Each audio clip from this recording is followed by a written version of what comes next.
తెలంగాణలో మరో భారీ కుంభకోణం వెలుగు చూసింది. కమర్షియల్ ట్యాక్స్ లో ఈ స్కామ్ బయటపడింది. దాదాపు 1000 కోట్ల స్కామ్ వెలుగు చూసింది.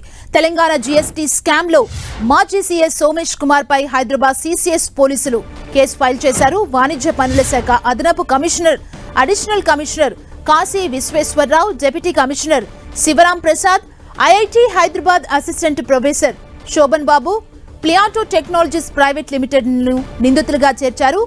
ఈ కేసులో 5వ నిందితుడిగా సోమేష్ కుమార్ ని చేర్చారు సిసిఎస్ పోలీసులు.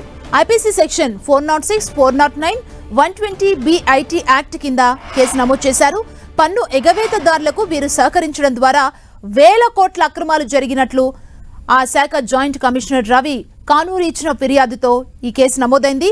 ఒక తెలంగాణ బెవరేజెస్ కార్పొరేషన్ పన్ను ఎగవేత ద్వారానే వాణిజ్య పన్నుల శాఖకు దాదాపు 1000 కోట్లకు పైగా నష్టం వాటిల్లగా మరో 11 ప్రైవేటు సంస్థలు సుమారు 400 కోట్లు ఎగవేసినట్లు ప్రాథమికంగా వెల్లడైనట్లు ఫిర్యాదులో తెలిపారు.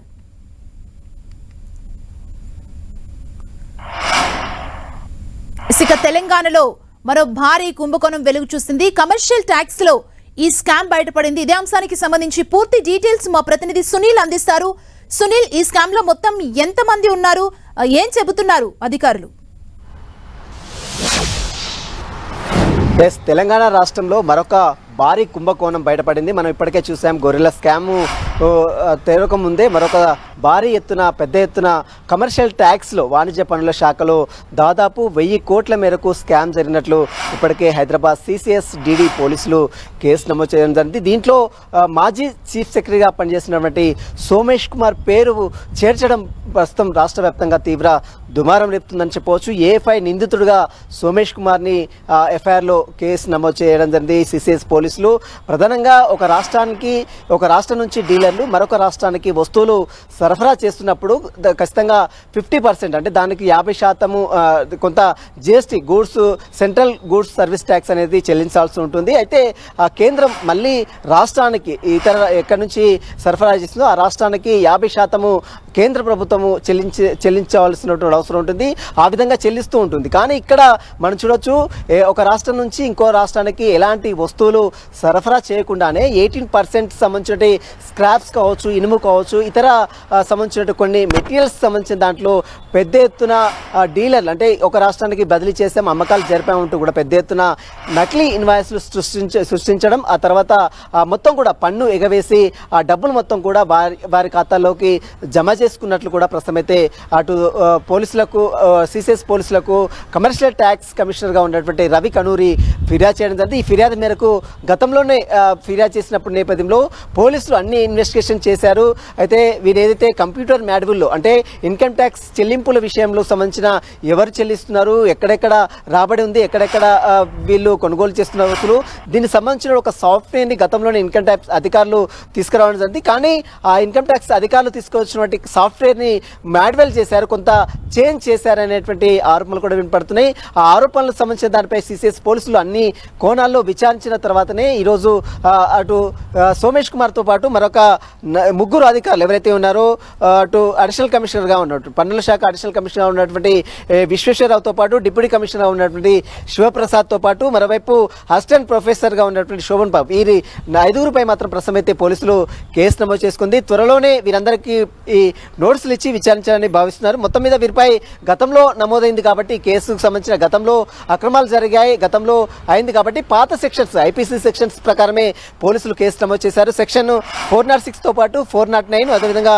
120 BIT యాక్ట్ 65 కింద ప్రస్తుతం అయితే పోలీసులు కేసు నమోదు చేసుకుని త్వరలోనే వీరందరికీ కూడా నోటీసులు ఇచ్చి విచారించాలని మాత్రం పోలీసులు భావిస్తున్నారు. దీంట్లో చాలా మంది దాదాపు 75 కంపెనీల్లో అవకతవకలు జరిపినట్లు కూడా ప్రస్తుతం అయితే పోలీసులు గుర్తించారు. వీళ్ళు బెవరేజ్ కార్పొరేషన్ సంబంధించిన దాంట్లో కూడా పెద్ద ఎత్తున అక్రమాలు జరిగాయి. వీరన్నిటి కమర్షియల్ ట్యాక్స్ని కొట్టడానికి వీరందరూ కూడా అధికారులు చేతులు కలిపి సిఎస్ సోమేష్ కుమార్ ఆదేశాల మేరకు వీరందరూ కూడా నడుచుకున్నట్లు కూడా ప్రస్తుతం అయితే అధికారులు వెల్లడించారు. మరి అటు సెంట్రల్ కేంద్ర ప్రభుత్వాన్ని, ఇటు రాష్ట్ర ప్రభుత్వాన్ని మోసం చేసి దాదాపు 1000 కోట్ల మేరకు ఈ స్కామ్ జరిగిందంటే దీని వెనుక ఇంకా అసలు సూత్రధారులు ఎవరు, పాత్రధారులు ఎవరన్న దానిపై మాత్రం పోలీసులు అయితే అన్ని కోణాల్లో దర్యాప్తు చేస్తున్నారు. సుమా. అంటే పోలీసులు ప్రధానంగా ఏం చెబుతున్నారు సునీల్? అంటే ఇప్పటి వరకు కొన్ని పేర్లు బయటకు వచ్చాయి కదా, అసలు దీని వెనకాల కీ రోల్ ఎవరున్నారు, ఏ టైంలో ఈ స్కామ్ జరిగింది, మొత్తం ఎంత మొత్తంలో ఈ స్కామ్ జరిగిందని చెబుతున్నారు? ఇప్పటి వరకు ఉన్న ప్రాథమిక సమాచారం ఏంటి?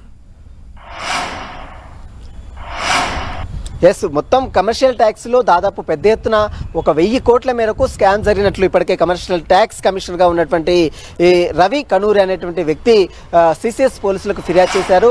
ఆ ఫిర్యాదు మేరకే పోలీసులు కేసు నమోదు చేసుకొని ప్రస్తుతం అయితే ₹5 మాత్రం పోలీసులు కేసు నమోదు చేసుకొని ఇందులో చీఫ్ సెక్రటరీగా గతంలో పనిచేస్తున్నటువంటి సోమేష్ కుమారే వాణిజ్య పన్నుల శాఖకు ఇన్ఛార్జిగా వ్యవహరించారు.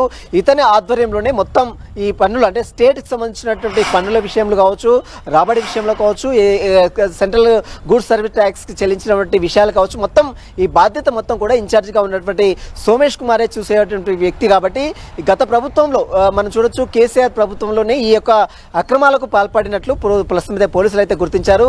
ఇక దీని వెనుక ఇంకా ఎవరెవరు ఉన్నారు, కేవలం ఇప్పటివరకు అయితే కేవలం 5 మాత్రమే గుర్తించారు. అందులో విశ్వేశ్వరరావుతో పాటు మరోవైపు సోమేష్ కుమార్, మరోవైపు శివప్రసాద్, అదేవిధంగా శోభన్ బాబు, ఈ 5 సంబంధించిన విషయాలపై మాత్రం ప్రస్తుతం అయితే పోలీసులు అన్ని కోణాల్లో దర్యాప్తు కొనసాగిస్తున్నారు. దీనిపై త్వరలోనే సిసిఎస్ పోలీసులు కూడా ఒక మీడియా సమావేశం ఏర్పాటు చేసి మీడియాకు అన్ని వివరాలు కూడా వెల్లడించే అవకాశం ఉంది. దాదాపు 1 కాదు 2 కాదు, ఏకంగా 1000 కోట్ల మేరకు ఈ వాణిజ్య పన్నుల శాఖలో పెద్ద ఎత్తున కుంభకోణం జరిగినట్లు ఇప్పటికే సిసిఎస్ పోలీసులు కొన్ని ఆధారాలు సేకరించారు. కాబట్టి త్వరలోనే వారందరికీ బిఎన్ఎస్ యాక్ట్ 35 సబ్ క్లాస్ 3 ప్రకారం నోటీసులు ఇచ్చి విచారించాలని మాత్రం పోలీసులు భావిస్తున్నారు. కాబట్టి మరి చూడాలి ఈ కేసులో సోమేష్ కుమార్ సంబంధించిన ఎలాంటి వివరణ ఇస్తారు. ఎందుకంటే ఎంతో బాధ్యతాయుతంగా పనిచేసినప్పుడు సోమేష్ కుమార్ గతంలోనే మనం చూసాం ఆంధ్రప్రదేశ్కు బదిలీ కావడం, ఆ తర్వాత మళ్ళీ డిప్యుటేషన్ మీద ఇక్కడికి రావడం, ఆ తర్వాత తన పదవికి రాజీనామా చేయడం, తెలంగాణ రాష్ట్ర ప్రభుత్వానికి అడ్వైజర్గా పనిచేసిన తీరు కూడా మనం చూసాం. కాబట్టి ఇప్పుడు భారీ కుంభకోణం జరిగింది. కాబట్టి ఈ కేసులో ప్రధాన నిందితుడు అంటే సోమేష్ కుమార్ A5గా ఉన్నాడు. కాబట్టి ఆ సంబంధించిన వివరాలు ఎలాంటి వివరాలు ఇస్తారు, పోలీసులకు అతను విచారణకు హాజరవుతారా లేదా అనేది కూడా చూడాల్సి చెప్పవచ్చు. సుమా, థ్యాంక్ యూ సునీల్.